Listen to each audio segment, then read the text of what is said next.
Selamat pagi teman-teman, kita berjumpa lagi ya dalam sesi pembelajaran online atau pelatihan online masih mengenai presentation skill, amazing presentation skills. Bagaimana cara mendesain dan mendeliver presentasi yang wow, yang cetar membahana. Oke. Nah, dalam sesi sebelumnya kita sudah bicara mengenai dua dimensi untuk membangun presentasi yang cetar membahana, yakni dimensi konten, kekuatan kontennya bagus, isinya bagus, isi presentasi Andanya top markotop. Dan dimensi kedua adalah desainnya ya. Desainnya itu rancak, tidak membosankan, tidak garing. Nah, dalam kesempatan kali ini kita akan bicara dimensi yang ketiga, yakni delivery skills-nya. Jadi di dalam slide 20 saya cerita nih, presentasi bagus karena cara menyampaikannya juga wow. Ya, great delivery. Karena kalau Anda punya presentasi kontennya bagus, desainnya cetar membahana, tapi delivery-nya membosankan, garing, itu juga tidak akan powerful. Ya teman-teman ya. Makanya dalam sesi kali ini kita akan bicara mengenai komponen ketiga, yakni delivery skills. Nah di dalam slide berikutnya nih, di slide 21 saya cerita rumus great delivery itu ada beberapa. Ya, yang pertama, intonasi suara yang pas dan mencerminkan kepercayaan diri, bukan suara yang terlalu lirih, sering berdehem dan kurang jelas. Dan yang kedua, menampilkan variasi intonasi untuk menekankan poin yang penting, jadi tidak datar bicaranya. Jadi suaranya lantang nih seperti saya ya, tidak lirih, atau sering berdehem, atau sering menurut saya kekuatan presentasi itu kan tidak menarik teman-teman ya. Atau suara Anda terlalu datar gitu ya. Saudara-saudara sekalian, saya akan bicara mengenai presentation skills. Terlalu lirih, terlalu datar ya. Kalau bisa Anda ada intonasinya ya. Seperti saya ini sering banyak pakai intonasi ya, yang bergelombang gitu ya. Supaya tujuannya supaya audiennya itu engage ya dengan apa yang kita sampaikan. Jadi sekali lagi, ketika Anda presentasi yang pertama minimal suaranya lah ya teman-teman ya. Suaranya itu jangan terlalu lirih. Kalau terlalu lirih nanti kesannya Anda tidak percaya diri, bahkan kemudian audiennya tidak mendengarkan Anda. Jadi suaranya yang pas, dan poin-poin penting itu Anda kasih intonasi gitu ya. Jadi poin-poin yang penting, yang krusial itu Anda tekankan dengan kalimat, dengan intonasi yang lebih keras gitu, yang lebih powerful. Oke teman-teman ya, itu rumus yang pertama. Yang berikutnya, di slide 22 ini saya cerita bahwa kecepatan bicara yang optimal saat menyampaikan materi presentasi tidak terlalu cepat dan tidak terlalu pelan. Jadi kecepatan bicaranya optimal ya. Dan yang kedua, tatapan matanya proporsional ke arah audiens. Mata tidak menatap hanya pada satu titik saja secara monoton. Yang bisa Anda baca di belakang saya ya. Jadi yang pertama kecepatannya teman-teman ya. Kecepatannya itu optimal. Jangan terlalu lambat, tapi juga jangan terlalu cepat. Misalnya kalau terlalu pelan nih ya, misalnya contohnya Bapak, Ibu-ibu, saya akan menyampaikan teori mengenai teknik presentasi. Semoga bermanfaat bagi Anda semua dalam kehidupan karir Anda. Nah itu kan terlalu pelan teman-teman ya. Jadi terlalu alon-alon gitu ya, itu audiennya mungkin bisa ngantuk. Tapi pada sisi lain juga Anda jangan terlalu cepat ya. Saya sering mendengarkan presentasi di YouTube, terutama orang-orang luar negeri itu kalau presentasi sering terlalu cepat ya, ngomongnya bahasa Inggrisnya terlalu cepat. Banyak sekali itu saya lihat presenter di luar negeri pun kalau presentasi tidak bagus. Kalau Anda presentasi terlalu cepat itu pendengar Anda juga akan kewalahan mendengarkan suara Anda dan kesannya Anda terburu-buru ya. Itu tidak optimal. Yang komponen berikutnya matanya ya, tatapan matanya itu harus proporsional melihat ke depan gitu ya teman-teman ya. Jangan Anda presentasi sambil menatap langit. Bapak, Ibu-ibu, terima kasih atas kehadiran Anda pada kesempatan pagi ini. saya akan menyampaikan materi mengenai teknik presentasi. Nah, itu kan kurang bagus Mas ya, Anda presentasi sambil melihat langit. Atau Anda berlama-lama melihat catatan gitu ya. Ketika Anda presentasi, Anda hanya nunduk, melihat catatan Anda, tidak melihat audiens. Itu kan juga tidak menghormati, tidak afdol. Atau Anda hanya melihat papan tulis gitu ya. Anda hanya melihat papan tulis menghadapnya ke belakang. Sehingga audien Anda bahkan tidak pernah Anda tatap karena Anda melihatnya belakang terus. Itu kan aneh Mas ya. Tidak afdol. Oke, jadi kalau bisa ya seperti ini teman-teman ya, bahkan interaksi gitu ya. Saya kalau presentasi ya selalu menatap audien saya. Ya. Dan audiennya saya tatap semua ya, tidak hanya satu titik ya. Ada yang di sebelah kanan saya, ada yang sebelah kiri saya lihat semua itu. Ya, teman-teman ya. Jadi Anda jangan menatap langit atau menunduk. Itu akan membuat presentasi Anda menjadi berantakan. Oke? Nah, yang berikutnya nih saya cerita nih ya, rumus grid delivery yang berikutnya di slide 23, gerak tubuh yang interaktif tapi proporsional. Jangan sampai terlalu banyak gerak atau berjalan ke sana kemari membuat fokus pemirsa terpecah.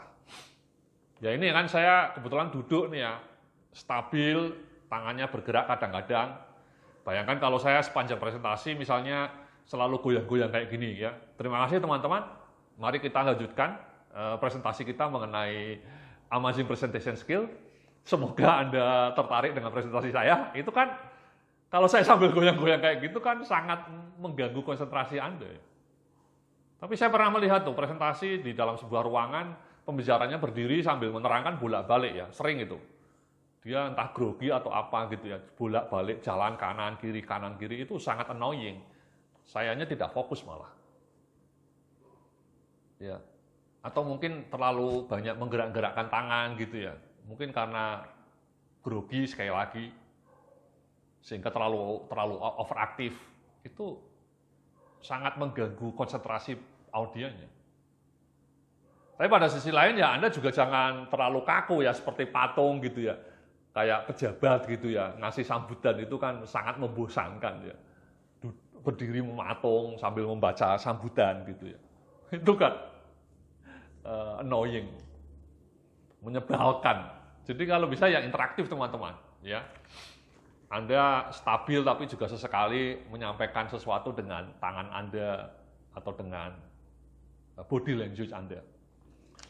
Kalau saya presentasi itu di dalam ruangan seringkali saya interaktif ya. Saya sering berjalan, saya samperin orang-orang di depan meja saya.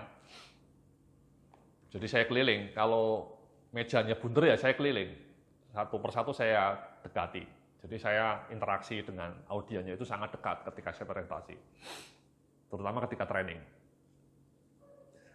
Jadi itu ya teman-teman ya, grid delivery itu ya, sekali lagi suaranya lantang, matanya menatap audien dengan tegas, ya proporsional, tangannya juga proporsional gerakannya. Jangan terlalu lambat, jangan terlalu cepat juga. Ya, dan jangan terlalu overaktif. Ya. Nah, makanya di dalam slide berikutnya saya ngasih assignment kedua nih. Coba lakukan latihan presentasi. Caranya, ya Anda rekam seperti ini ya. Anda kan punya HP, Anda bisa merekam presentasi Anda.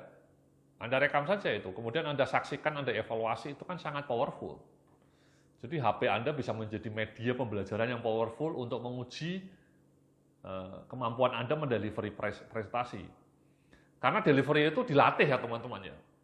Semakin tinggi jam terbang Anda, semakin bagus. Ya.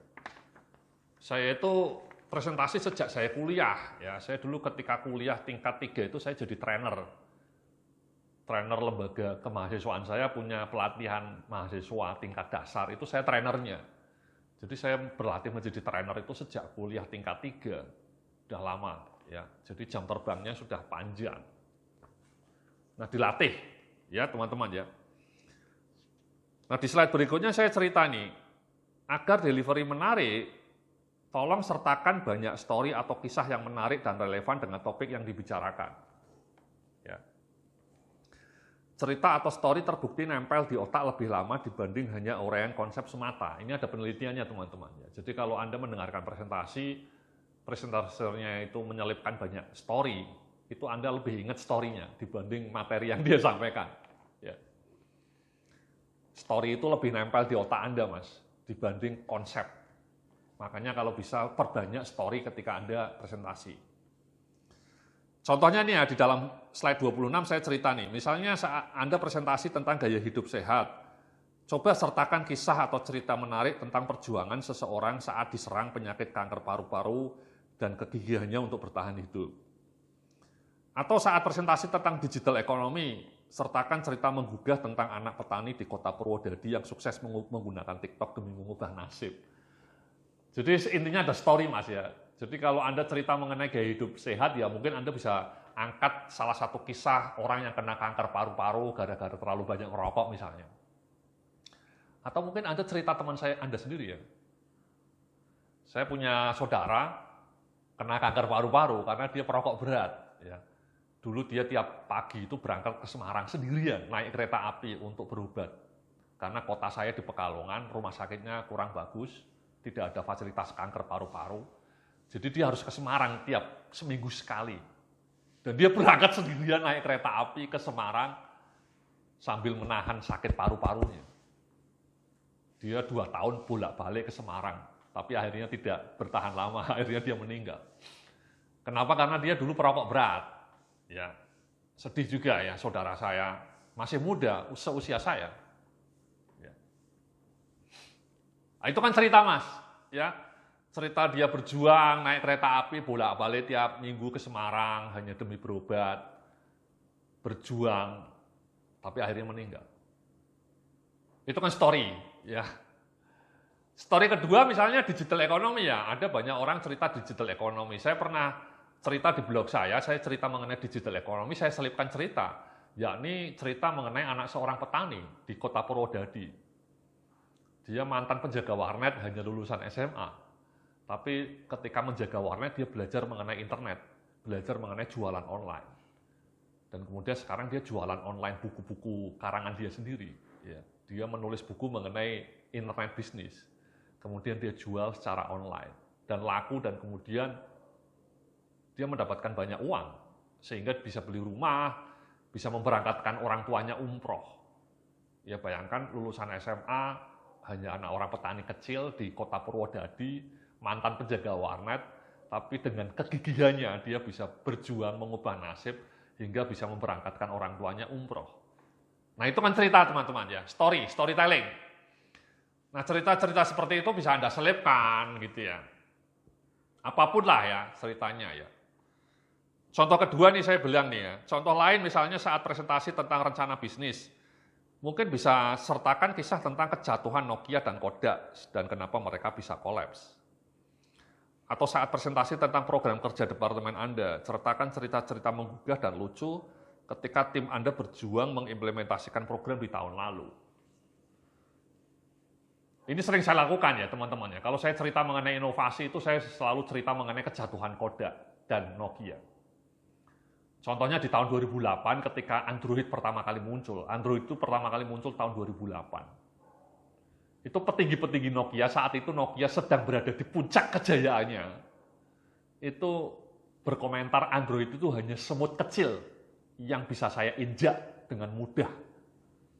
Jadi saat itu dengan arogan petinggi-petinggi Nokia menganggap Android itu semut kecil merah yang bisa diinjak. Tapi arogansi itu yang membuat Nokia terpelanting ya. Hari ini kita menyaksikan yang menjadi pemenang adalah Android. Dan Nokia termehek-mehek dalam kenestapaannya. Sama Mas, Kodak juga seperti itu. Ketika teknologi kamera digital pertama kali muncul, petinggi Kodak itu mengatakan tren kamera digital itu hanya tren sesaat. Nanti pasti akan mati. Tapi sejarah mencatat yang mati akhirnya Kodak ya. Dan sekarang semua HP sudah ada kamera digitalnya. Itu cerita-cerita seperti sering saya sampaikan ya ketika saya bicara mengenai inovasi ya. Saya lebih detail ceritanya mengenai kejatuhan Nokia, mengenai kejatuhan Kodak. Atau kalau Anda ceritanya berkaitan dengan program kerja Anda ya boleh ya. silakan saja. Anda punya banyak pengalaman personal misalnya. Jadi saran saya ketika Anda presentasi, Anda sertakan itu cerita-cerita personal Anda. Misalnya dulu ketika Anda melamar kerjaan, atau dulu ketika kuliah, berjuang ketika mencari pekerjaan, atau ketika Anda dipromosikan di dalam kantor Anda, atau cerita-cerita mengenai liburan Anda dengan teman-teman ke luar kota. Cerita-cerita menarik, itu Anda selipkan itu ketika Anda presentasi. Itu sangat menggugah, teman-teman. Jadi, jangan menganggap presentasi itu serius, jangan. Selalu sertakan cerita yang menarik, pengalaman-pengalaman personal Anda atau pengalaman Anda dengan teman-teman di kantor, itu kan banyak cerita menarik yang bisa Anda angkat. Oke?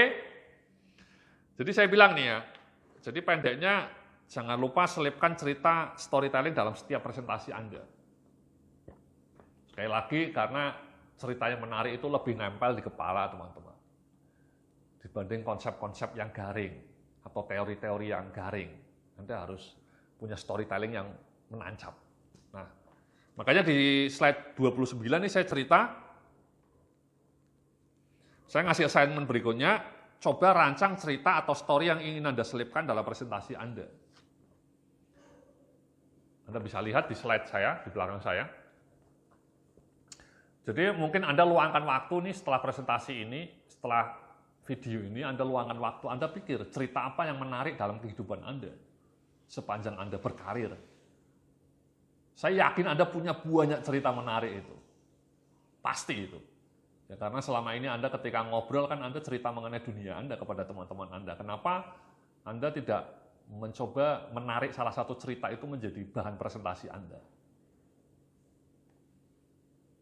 Oke? Ya, Anda lakukan itu teman-teman ya. Pikirkan personal story Anda yang menarik, yang bisa Anda angkat menjadi salah satu bahan presentasi Anda. Untuk diselipkan, gitu ya. Jadi itulah teman-teman ya, di slide 30 saya ngasih rekap nih bahwa amazing presentation itu terdiri dari 3 dimensi.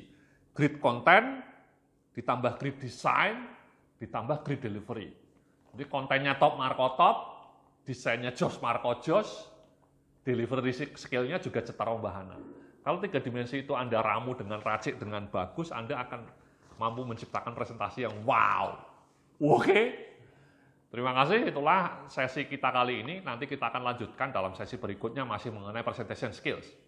Salam sukses, penuh keberkahan.